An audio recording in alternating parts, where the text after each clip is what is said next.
Take YouTube channel. आज का जो मेरा टॉपिक है वो यूएस के रिलेटेड है कि यूएस की जो मैं इंपॉर्टेंट अपडेट देने लगा हूँ, ये जिन्होंने यूएस का वीज़ा अप्लाई किया हुआ है या जिन्होंने करना है, ये थोड़ा सा ये उनके लिए वीडियो बहुत इंपॉर्टेंट है।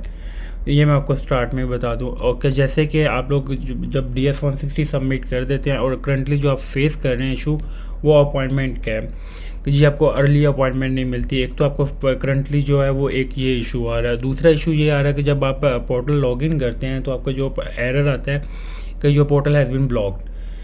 इसमें किसी किस्म का करंटली इशू नहीं आ रहा है क्योंकि इनके पोर्टल पे एरर आया हुआ था। ये मैं आपको चीज़ वीडियो के स्टार्ट में ही बता दूं कि ये पोर्टल में एरर आया हुआ था। कुछ टाइम बाद जो है आफ्टर 1 to 5 और विद इन 5 और में जो है आप लोगों का वो एरर रिमूव हो जाता है ऑटो। इसमें वो पहले होता था कि पिक्सेल के इंटरनेट पे जो इशू कर रहा था, बस करंटली जो है वो मोबाइल इंटरनेट पे भी इशू कर रहा था और स्ट्रॉन्ग फाइबर पे भी कर रहा था, वह 3 पे भी कर रहा था।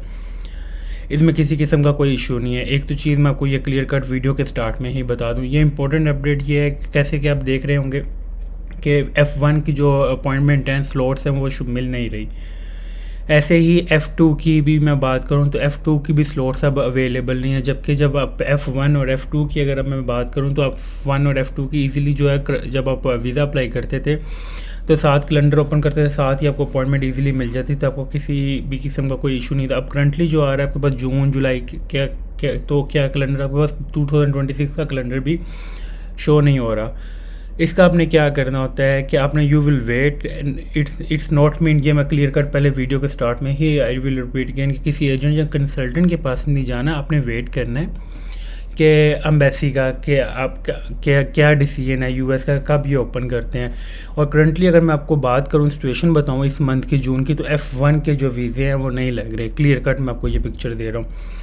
इसमें मैटर नहीं करता कि आपकी 3 करोड़ की स्टेटमेंट, इसमें मैटर नहीं करता कि आपकी 10 करोड़ की स्टेटमेंट, इसमें मैटर नहीं कर रहा 1 करोड़ की स्टेटमेंट है।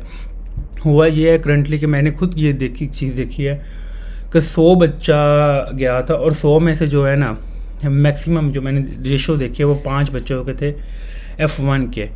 F1 के 100 में से 5 बच्चों को जो है वो वीज़ा लगे हैं इस्लामाबाद कौंसलेट से। US इस्लामाबाद कौंसलेट की मैं आपको बात बता रहा हूँ, वो भी उस सूरत में लगे हैं कि उनकी ना ट्रैवल हिस्ट्री थी। मेक श्योर करें कि अगर आपको ड्रॉबैक आपकी किसी किस्म का है तो you will not apply for currently US visa में। अगर तो आप होल्ड कर सकते हैं तो देन आप होल्ड करें। अदरवाइज़ अगर आपने US का वीज़ा अप्लाई करना है, ये मैं स्टूडेंट्स को बात कर रहा हूँ, तो देन आपने क्या करना है कि अपनी profile make sure, I will repeat again, make sure कि अपने प्रोफाइल अपनी बहुत स्ट्रॉन्ग करनी है। ये नहीं है DS-160 में किसी किस्म की माइनर भी मिस्टेक पहले होती थी तो वो चल जाती थी। किसी किस्म की आपकी DS-160 में माइनर मिस्टेक नहीं होनी चाहिए। हल्की माइनर सी भी मिस्टेक के ऊपर आपका वीज़ा रिफ्यूज़ होना है। किसी किस्म की आपकी सोशल मीडिया पे कोई एक्टिविटी नहीं होनी चाहिए, किसी पॉलिटिकल एक्टिविटी या किसी कंट्री के ख़िलाफ़ जो आपने अगेंस्ट पोस्ट की हो। सेम ही मैं F2 की बात कर रहा हूँ। F2 होता है स्पाउस और डिपेंडेंट वीज़ा, ठीक है। डिपेंडेंट वीज़ा की भी जो स्लॉट्स है करंटली नहीं मिल रही। और ये अगर कोई आपको लेके दे रहा तो टू मच कॉस्टली एजेंट्स जो आपको लेके दे रहे हैं। तो मेरा जो आपको मशवरा है, यू विल वेट। एजेंट के पास जाने की ज़रूरत नहीं है, आप लोगों को थोड़ा सा वेट करें। आप लोगों को अपॉइंटमेंट जो है इजीली आपके पोर्टल पे मिल जाएंगी। ऐसा नहीं है कि आपके पोर्टल पे जो है अपॉइंटमेंट नहीं मिलेगी। यू विल बी, अगर आप लोग वेट नहीं कर सकते तो देन आप अगर इनके हिसाब अपॉइंटमेंट लेके भी चल जाते हैं तो वीज़ा कोई नहीं लग रहा। करंटली F1 और F2 की मैं आपको क्लियर कट बता रहा हूँ। मेरे से हट के भी you will discuss for any other person, तो वो आपको क्लियर कट आपको बता देगा कि F1 और F2 की जो है जून में वीज़ा रेशो जो है वो 100 में से यही है 2-3% मैक्सिमम 5, और वो भी उनके ही लग रहे हैं जिनकी कोई ट्रैवल हिस्ट्री है। देन मैं अब आपको बात करता हूँ B1 B2 की। B1 B2 का जिनका इशू है, जिन्होंने कॉन्फ्रेंस अटेंड करने जानी है, जिनकी मेडिकल इमरजेंसी है या जिनकी जो है टूरिज़म पर्पस है, तो वो है सून हैज़ पॉसिबल अपनी अपॉइंटमेंट अटेंड करें। एक तो ये चीज़ है। और अगर जिनका कोई रिफ्यूज़ल केस है, ठीक है, रिफ्यूज़ल आपका 1-2 दफ़ा अगर रिफ्यूज़ल हो गया है USA से, तो आपने क्या करना है कि आपने अगेन US का वीज़ा ना अप्लाई करें। You will try Schengen country, then फिर अप्लाई करें UK, then again you will apply for USA।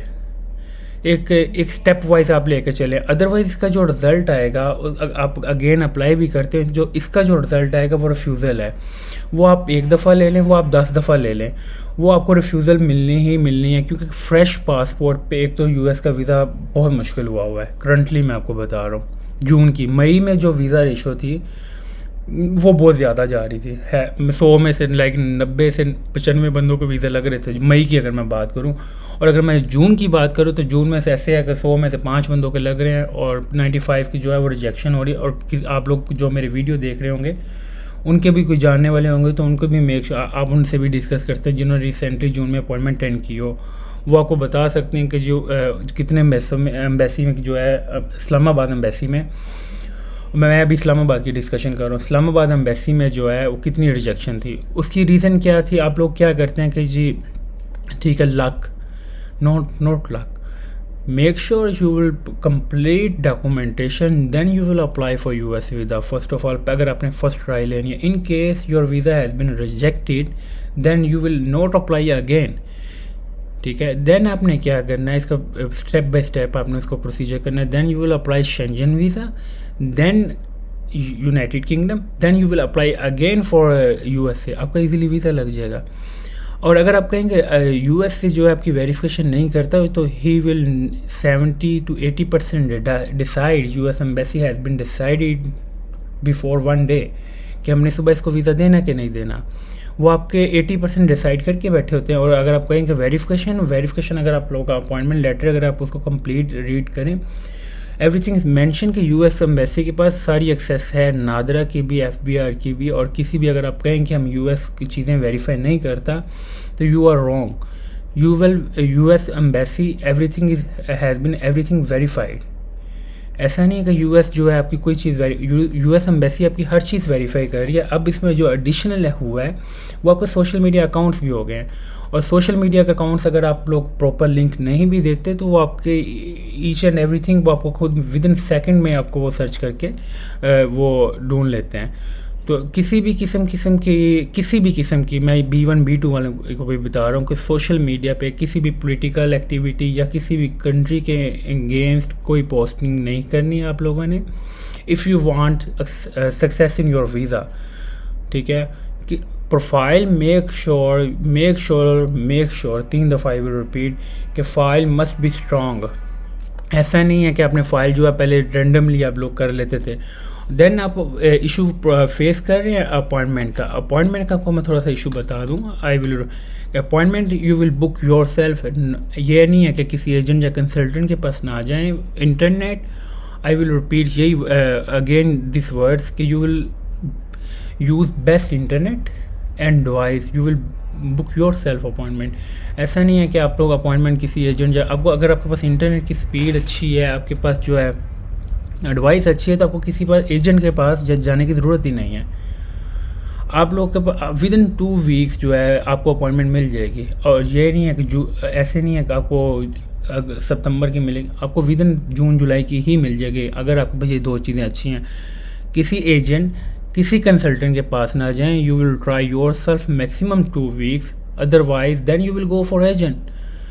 पर अगर आपके पास 2 वीक्स के अंदर आपके पास ये 2 चीज़ें हैं तो आपको किसी एजेंट या कंसल्टेंट के पास जाने की ज़रूरत ही नहीं है। और मेक श्योर कि जिन्होंने यूएस का वीज़ा अप्लाई करना है या जिन्होंने किया हुआ है, इसको मेक श्योर करें कि अपॉइंटमेंट जो है अटेंड करें has soon has possible. Day by day restrictions जो हैं वो आपकी इंक्रीज़ होती जा रही हैं। उनको आप क्योंकि आप जिन्होंने अप्लाई कर दिया हुआ है वो तो अब उसको मीट क्या करेंगे, क्योंकि उनकी सारी चीज़ें एवरीथिंग हैज़ बीन सबमिटेड। तो उन्होंने अब क्या है उसको करने, तो अब मेक श्योर करें कि जितनी जल्दी आप लोग अपॉइंटमेंट अटेंड कर सकते हैं, जून में कर सकते हैं, जुलाई में, बेशक आपका प्लान जो है वो दिसंबर का है। और एक चीज़ मैं आपको और वाज़िया बता दूं कि you will must attend appointment within 1 year. After 1 year your DS-160 has been expired. एक ये भी मैं चीज़ क्लियर कट कर दूँ। और your fees has been also expired. ये it is valid for 1 year, ठीक है। और अपॉइंटमेंट की अगर मैं बात करूँ तो जो अपॉइंटमेंट जब आप यूएस का वीज़ा अप्लाई कर देते हैं और you will try maximum you will attend appointment within 90 days, no more delay. उसमें अगर आप डिले करते जाते हैं, उसका जो रिज़ल्ट आता है वो रिज़ल्ट ये आता है कि रिफ्यूज़ल।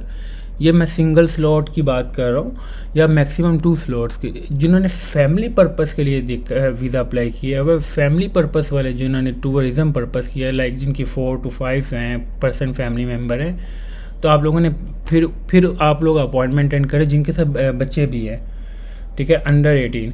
वो अपॉइंटमेंट अटेंड करें जब छुट्टियाँ होती हैं, लाइक जून की या दिसंबर की, ठीक है। वो उनमें प्लान दें क्योंकि आप लोगों ने बच्चों को भी कैरी करना होता है, और क्योंकि आपने बच्चों के भी जस्टिफिकेशन देनी होती है कि जी इनको ये छुट्टियां इस टाइम पे हो रही हैं स्कूल से, देन हमने इनको जो है अपने साथ लेके जाना है। और अगर आप कॉन्फ्रेंस या मेडिकल इमरजेंसी या सिंगल टूरिज्म पर्पस के लिए सिंगल हैं या हस्बैंड वाइफ हैं, तो make sure you will attend appointment maximum within 90 days, no more delay. और इसको जो यूएस को जो आप थोड़ा सा डिले वो ना करें, लाइटली ना लें। और अगर आपकी एक दफ़ा रिफ्यूज़ल आ गई तो देन मेरा जो आपको ज़ाती पर्सनल मशवरा ये एडवाइस ये है, you will not apply for again US visa. First of all you will apply Schengen visa, then United Kingdom, then you will apply for again United States. Otherwise इसको refusal agents के पीछे अगर लग के आप again and again apply करते रहेंगे, वो बेसिकली लॉस किसका हो रहा है? एक तो पैसों का तो लॉस हो रहा है, एजेंट को फ़ायदा है, और जो आपको लॉस हो रहा है वो आपके पासपोर्ट के ऊपर रिफ्यूज़ल है। तो फर्स्ट ट्राई ले ली, नो प्रॉब्लम।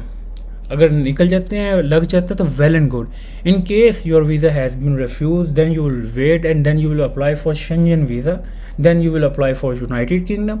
देन अगर आप यूनाइटेड किंगडम का भी अगर नहीं करना चाहें तो अगर शेंजन का किसी एक कंट्री का लगा लें, then you will apply for again USA. Simple. अगर और मैं आपको एक ये और भी ट्रिवल क्लियर कट पिक्चर बता दूं कि जो गल्फ़ कंट्रीज़ हैं, जिसमें गल्फ़ में कतर, ओमान, सऊदीया, दुबई, इनकी ट्रैवल हिस्ट्री मैटर नहीं करती। ट्रैवल हिस्ट्री मैटर करती है शेंजन स्टेट की, ऑस्ट्रेलिया की, यूनाइटेड किंगडम की, कनाडा की। ये कंट्रीज़ की आपकी जो है, न्यूजीलैंड की भी आपकी मैटर करती है। पर जो इन कंट्रीज़ की आपकी जो ट्रैवल हिस्ट्री है ये मैटर करती है। इट्स नॉट मीन कि आप लोग थाईलैंड चल जाते हैं, सिंगापुर चल जाते हैं, तो ये ट्रैवल हिस्ट्री आपकी मैटर नहीं करती। वो आप एक दफ़ा छोड़कर 10 दफ़ा, क्योंकि इट इज़ वेरी सिंपल कि इनके वीज़े कभी किसी का रिफ्यूज़ नहीं हुआ है। हाँ, एक तुर्की की भी जो है वो भी ट्रैवल हिस्ट्री मैटर करती है, और जापान की भी। ये मैं कुछ कंट्रीज़ जो मैं आपको बताएं, ये इन कंट्रीज़ की जो ट्रैवल हिस्ट्री है वो मैटर करती है। मेक श्योर कि जब आप अप्लाई किया करें किसी एजेंट या किसी कंसल्टेंट की बजाय आप लोग यूएस की एम्बेसी ओपन किया करें, और यू विल चेक कि आपको उनकी क्या रिक्वायरमेंट है, और उनको मीट करके then you will apply for visa. और DS-160 इज़ वेरी इजी, पर make sure you will feel must be technically, उसमें you will mention everything in DS-160। Otherwise अगर आप एक चीज़ भी माइनर सी भी मिस्टेक करते हैं तो इसका जो रिज़ल्ट है, your visa has been refused.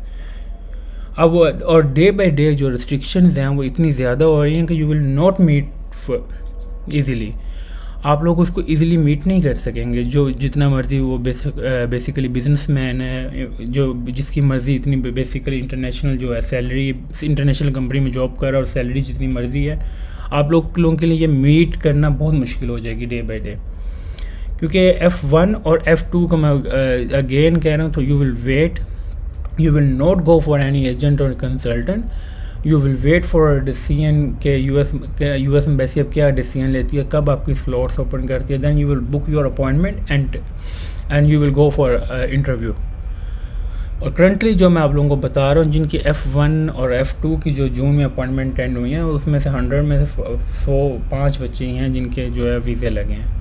95% जो है वो रिफ्यूज़ल है। तो अगर इफ़ यू वांट डिले तो make sure you will delay करना बेहतर है। और अदरवाइज़ अगर आपने अटेंड करनी है तो मेक श्योर जिससे भी आप अगर खुद भी कर रहे हैं तो फॉर्म अपना बी प्रोफेशनली, और डॉक्यूमेंटेशन भी प्रोफेशनली आपने रेडी करने हैं। कोई भी चीज़ आप लोग पढ़े लिखे हैं जो F1 पे जा रहे हैं, तो आप लोगों को कोई भी चीज़ ऐसी नहीं है जो आपको इंटरनेट से नहीं मिलेगी, गूगल से नहीं मिलेगी। Everything is mention in website.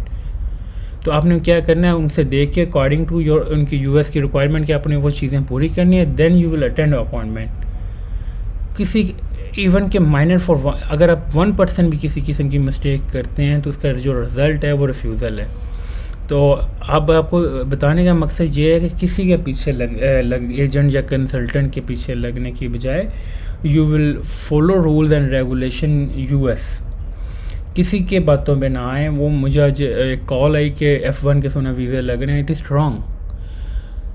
Agent कह रहा था जी F1 के तो मेरे तो 11 वीज़े जून के अप्रूव होंगे, तो उसे क्या शो करे। It is wrong, everything is wrong. Basically you will try everything yourself, it is not difficult. तो thank you for watching Waleed Arshad tech YouTube channel को सब्सक्राइब लाजमी करें ताकि आपको मैं डेली बेसिस पे जो है यूएस के अपडेट्स भी दे सकूं और ऑल अदर कंट्रीज़ की भी मैं आप लोगों को डेली जो है अपडेट्स दे सकूं। आई विल रिपीट गेन जाते जाते कि यू विल मेक श्योर कि you will attend appointment when your documentation professionally ready. और एक और चीज़ मैं आपको जाते वक्त कह रहा हूँ कि वीडियो के एंड पे कि make appointment book yourself has compare to you will go for any agent और consultant. It is very easy. F1 और F2 B1 B2 it is, ये मैं सब कैटेगरीज को कह रहा हूँ कि appointment you will book your self. Book आप इजीली कर सकते हैं, बस मेक श्योर अपना इंटरनेट और जो अपनी डिवाइस आप अच्छी कर लें। और एजेंट्स भी ऐसे ही करते हैं। ऐसा नहीं है कि एजेंट्स के पास कोई एम्बेसी में आता होता है। It is wrong, everything is wrong. किसी बंदे का एम्बेसी में कोई सी किस्म का कोई रिलेशन नहीं होता। वो भी आपके पोर्टल पे बस डिफरेंस इट इज़ ये होता है कि उनके पास आईडीज़ होती हैं और ये हर 10 मिनट बाद जो है ओपन कर रहे होते हैं पोर्टल। ऐसे आप लोगों की अपॉइंटमेंट बुक होती है। इट इज़ सेम प्रोसीजर जैसे आप करते हैं, सेम एट इज़ मैं भी वैसे ही करता हूँ, एजेंट्स भी वैसे ही करते हैं। Thank you for watching. अल्लाह हाफिज़।